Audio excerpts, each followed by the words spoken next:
غير ظاهرين المعصومين المغنين ولعنة الله على أعدائهم أجمعين الليل حتى قيام يوم الدين. أما بعد فقد الله سبحانه تبارك وتعالى قوله الحق. بسم الله الرحمن الرحيم. الله أخرجكم من بطون أمهاتكم لا تعلمون شيئا لعلكم تشكرون. ارشاد باری تعالیٰ ہے سورہ نحل میں، اللہ مخاطب ہے انسانوں سے اور انسانوں کو ان کی اوقات بتا رہا. کیا انسان دیکھ، میں نے تجھے کیسے پیدا کیا ہے اور تمہیں تمہاری ماں کے شکم سے جب باہر نکالا گیا ہے تو تمہارے پاس کیا تھا. ساری نعمتیں ہم نے تمہیں عطا کی ہیں. انصاف سے بتانا ہے انسان، کیا تم نے مجھ سے آنکھیں مانگی تھیں؟ بڑی توجہ عزیزان محترم، بغیر ایک لفظ بھی ضائع کیے بغیر ایک لمحہ بھی انسان انصاف سے بتانا، کیا تو نے مجھ سے آنکھیں مانگی تھیں؟ کیا تم نے مجھ سے دانت کا مطالبہ کیا تھا؟ کیا تم نے خوبصورت جسم و جثہ مانگا تھا؟ کیا تم نے ہاتھ اور پاؤں کا مطالبہ کیا تھا؟ نہیں، کچھ نہیں کیا تھا. ہم نے تمہیں تمام مخلوقات میں معتبر بنایا اور اتنا معتبر بنا دیا کہ ساری مخلوقات کو تمہارے تابع کر دیا. توجہ، ساری مخلوقات کو تمہارے تابع کر دیا، سب کو مفضول بنا دیا، تجھے افضل بنا دیا. اے انسان، جب تم نے کسی چیز کا مطالبہ نہیں کیا تھا، آنکھیں نہیں مانگی تھیں میں نے عطا کر دیں، کان نہیں مانگے تھے میں نے دے دیے، زبان نہیں مانگے تھے ہم نے عطا. تو عدم کی منزلوں میں کروٹیں بدل رہا تھا، وجود کا راستہ ہم نے مہیا کیا اور تمہیں پیدا کر دیا. اور جب پیدا کر دیا تو صرف اتنا مطالبہ ہے کہ سننے کے لیے کان اس لیے دیے ہیں، دیکھنے کے لیے آنکھیں اس لیے دی ہیں، حقائق و مطالب کے ادراک کے لیے دل اس لیے دیے ہیں کہ تو اللہ کا شکر گزار بندہ بن جا. یاد رکھے انسان، تیرے شکر سے میرا کوئی فائدہ ہونے والا نہیں. توجہ فرمائیے آپ، تیرے شکر سے میرا کوئی فائدہ ہونے والا نہیں ہے. تیرے سجدوں سے میں مسجود بننے والا نہیں ہوں. تیری عبادتوں سے مجھے کوئی فائدہ نہیں ہے کہ تو عبادت کرے گا تو میں معبود رہوں گا، تو سجدہ کرے گا تو میں مسجود رہوں گا، تو شکر کرے گا تو پھر مجھے کہا جائے گا کہ ہاں وہ لائق شکر ہے. ایسا کچھ نہیں ہے. اگر تجھے معبود کے سامنے اچھا بندہ بننا ہے تو عبادت کرنا پڑے گی. توجہ ہے، اگر تمہیں معبود کے سامنے اچھا بندہ بننا ہے تو عبادت کرنا پڑے گی. اگر اللہ کی نگاہ میں معتبر بندہ بننا ہے تو اس کا سجدہ کرنا پڑے گا. اگر اللہ کی نگاہ میں تمہیں ایک اچھا انسان بننا ہے تو ہر نعمت پر اس کا شکر ادا کرنا پڑے گا. لیکن انسان، تو نے سب کچھ پانے کے باوجود بھی مجھی کو فراموش کر دیا. اگر میں چاہتا تو نہ جانے کیسے کیسے تیرے اندر نقائص پیدا کر سکتا تھا، نہ جانے کیسے کیسے کمیاں پیدا کر سکتا تھا، نہ جانے کیسی کیسی خامیاں تمہارے اندر پیدا کر سکتا تھا. لیکن میں نے تمہارے باپ کی بھی عزت رکھی، میں نے تمہاری ماں کا بھی وقار پیش نظر رکھا. اور پھر اس کے بعد جب دنیا میں تم آئے تو تمہاری اوقات دھیرے سے بتا دی کہ نکالا ہے تو جاہل نکالا ہے، کبھی غرور مت کرنا. صلوات پڑھ دو بر محمد اور آل محمد. جی، کبھی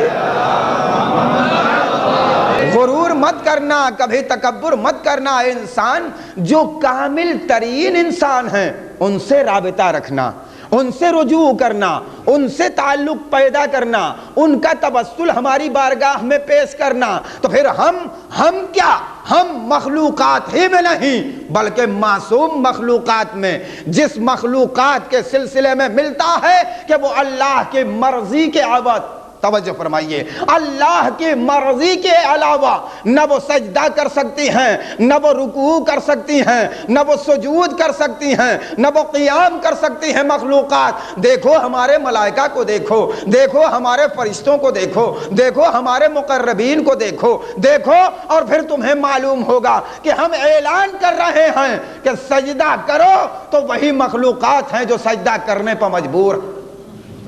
اور ایک ہی ایسا غروری تھا، ایک ہی ایسا گھمنڈ کرنے والا تھا ایک ہی ایسا تکبر کرنے والا تھا کہ اس نے سب سے پہلے قیاس کر کے یہ مسئلہ بنا لیا کہ میں آگ سے بنا ہوں یہ مٹی سے.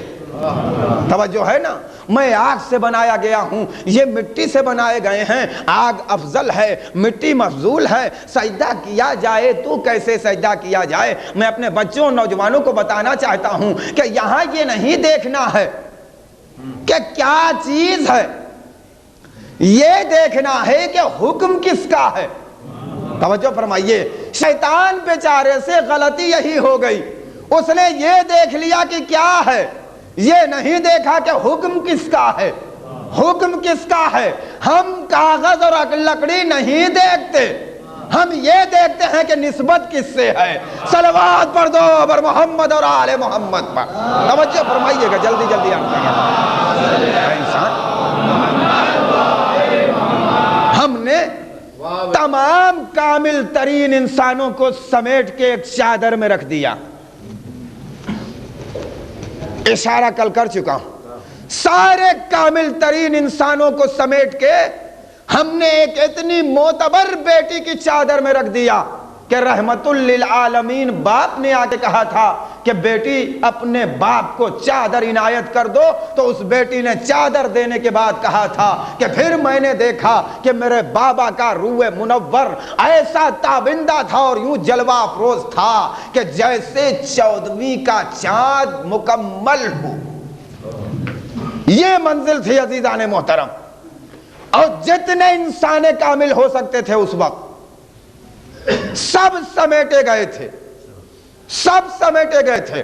میری بحث صرف انسان سے ہے, اس لیے کہ انسان کے لیے مولا نے فرمایا ہے, ہمارے مولا نے, من عرف نفسہ فقد عرف ربہ, جس نے اپنے کو پہچان لیا اس نے اپنے پروردگار کو پہچان لیا. عزیزان محترم, معرفت پروردگار کے لیے یہ اشرا ہو رہا ہے. انبیاء اور ائمہ علیہ السلام کی شناخت کے لیے یہ اشرا منعقد کیا گیا ہے. ظالم کو پہچانوانا ہے اور مظلوموں کو بتانا ہے, اس لیے یہ اشرا قائم کیا جاتا. اور کسی انسان کو اعتراض ہو ہی نہیں سکتا, اس لیے کہ ہماری عدالت میں بھی 2000 برس پہلے زہر سے قتل ہو جانے والے سقراط کے لیے بھی, توجہ, سقراط کے لیے بھی ہمارے احتجاج کی مکمل گنجائشوں اور حرکتوں نے یہ اعلان کرنے پر لوگوں کو مجبور کر دیا تھا کہ ہم دعویٰ بھی دائر کریں گے, ہم مقدمہ بھی لڑیں گے, اور ہم قاتل کو اس کے جرم کی سزا بھی دلوائیں گے. یا نہیں واقعہ ہمارے بزرگ اچھی طرح جانتے ہیں, 2000 برس پہلے زہر سے مارا جانے والا سقراط, اور پھر اس کے بعد چند برس پہلے اس کے سلسلے میں مقدمہ دائر کیا جا رہا ہے, اس کے سلسلے میں اس کے قاتل کو گرفتار کیا جا رہا ہے, اور گرفتار کر کے اس کو پھانسی کے پھندے پر چڑھایا جا رہا ہے. میں نے پوچھا یہ کیا کر رہے ہیں؟ 2000 برس پہلے قاتل بھی دنیا سے گزر گیا, مقتول بھی دنیا سے گزر گیا. کہا تم نہیں جانتے یہ ہمارے ضمیر کی آواز ہے, یہ ہمارے ضمیر کی آواز ہے جو دبائی نہیں جا سکتی. تو عزیزو, ایک سقراط کے لیے ہمارے ضمیر کی جب آواز دبائی نہیں جا سکتی تو امام حسین کے لیے پورے کائنات کی ضمیر کی آواز کیسے دبائی جا سکتی؟ لہذا ہمارے یہاں جلسوں میں آئیے, جلوس میں آئیے, فرش عزا پہ آئیے, محافل میں آئیے, مجالس میں آئیے, مرثیوں کو سنیے, نوحوں کو سماعت فرمائیے, تقریروں سے استفادہ کیجیے. ہم یہی بتانا چاہتے ہیں کہ زندگی گزر جائے کبھی ظالم کا ساتھ مت دینا, اور زندگی گزر جائے کبھی مظلوم سے کنارہ کش مت ہونا. توجہ فرمائیے. اور خصوصیت کے ساتھ ہمارے سارے نوجوان جن کا ہماری شریعت میں بہت وقار ہے, اور ان کے کاندھوں پر باقاعدہ طور پر ہماری شریعت نے مکمل طریقے سے مطالبے کا بوجھ ڈالا. توجہ فرمائیے, مطالبے کا اور مواخذے کا بوجھ ڈالا ہے. انسان دیکھ, سارے انسان کامل کو ہم نے سمیٹا ہے. سمیٹنے کے بعد ایک چادر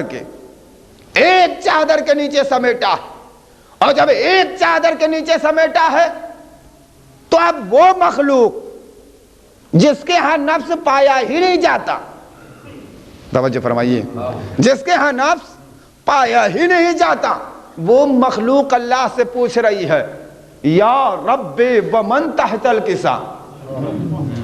کون مخلوق؟ کسی انسان نے نہیں پوچھا ہے. بتائیے کس انسان نے پوچھا ہے؟ کس انسان نے نہیں پوچھا ہے. اللہ خود فخر و مباحات کر رہا ہے.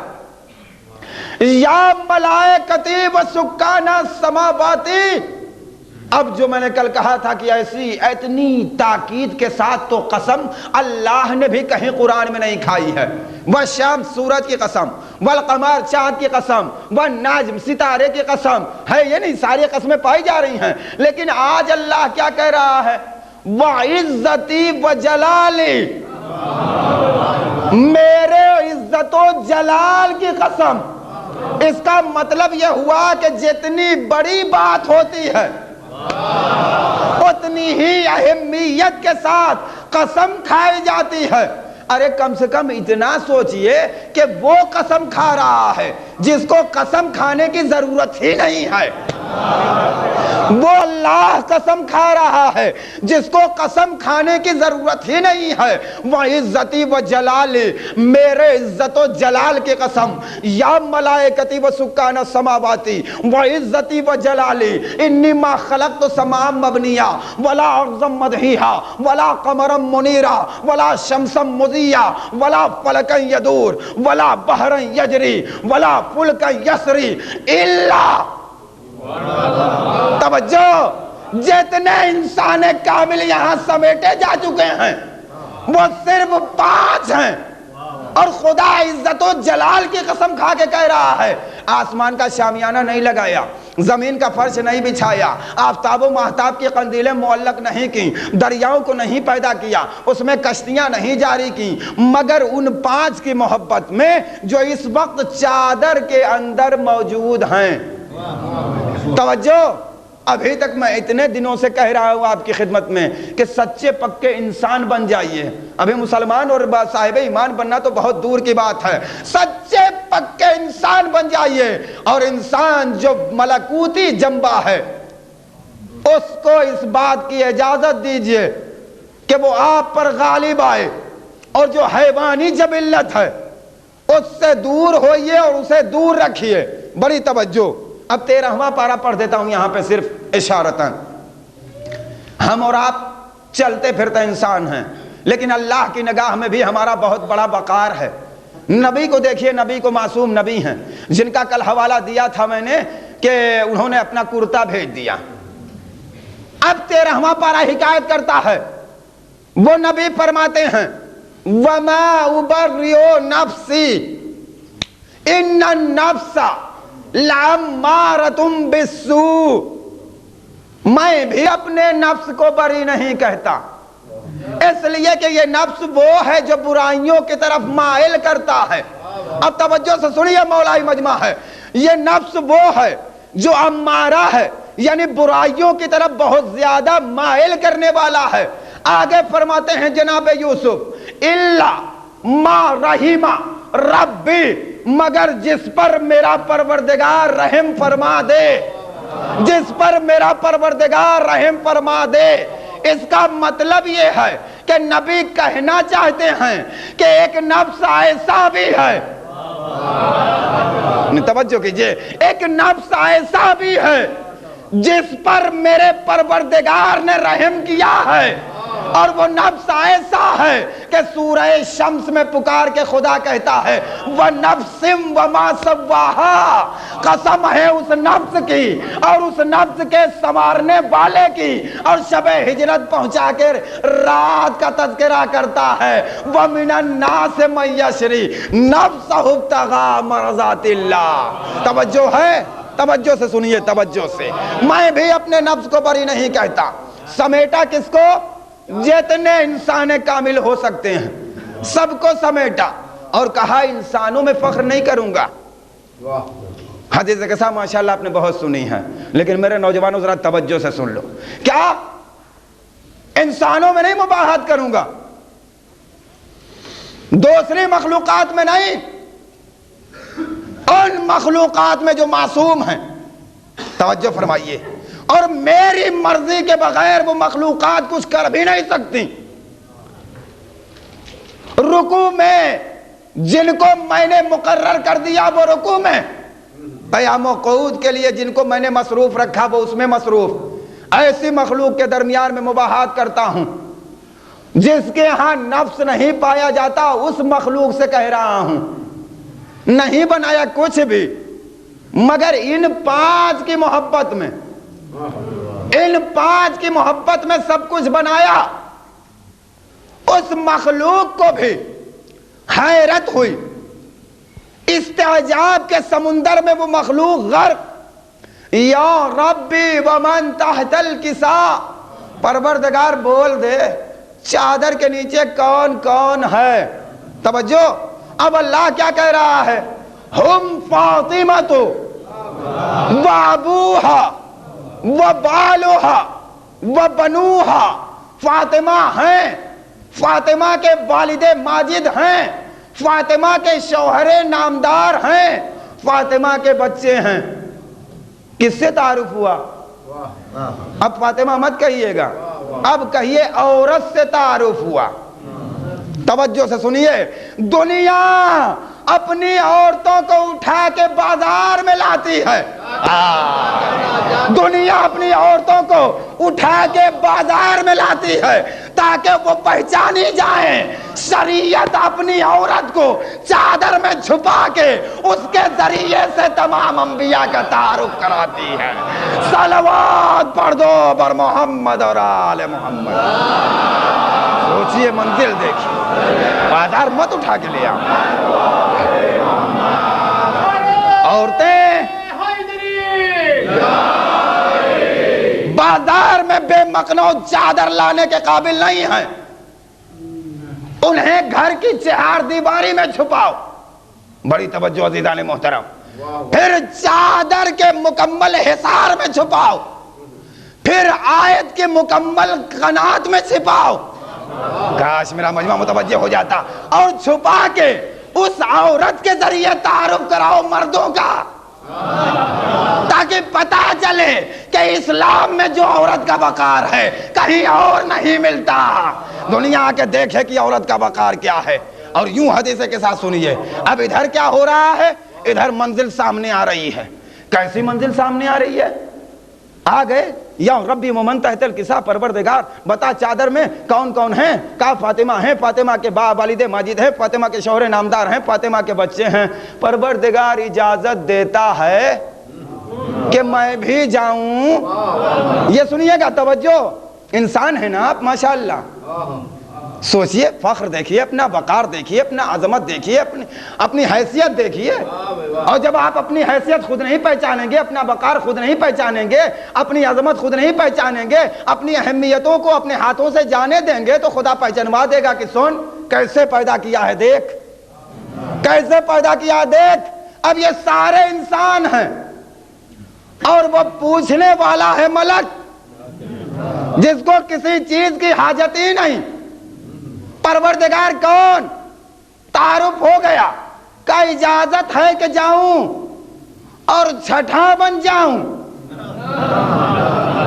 اے پروردگار، یہ ملک آ رہا ہے انسانوں میں، ابھی تو پہلے انسان کو ظاہری وجود عطا کر رہا تھا، تو ملائکہ ہی نے کہا تھا کہ کیا تو ایسے کو خلیفہ بنائے گا جو زمین پر فتنہ و خوریزی برپا کرے؟ اللہ بتا رہا ہے، وہی تو میں بتانا چاہتا ہوں کہ کل اعتراض کیا تھا، جب چادر تنے گی تو چھٹا بننا پڑے گا۔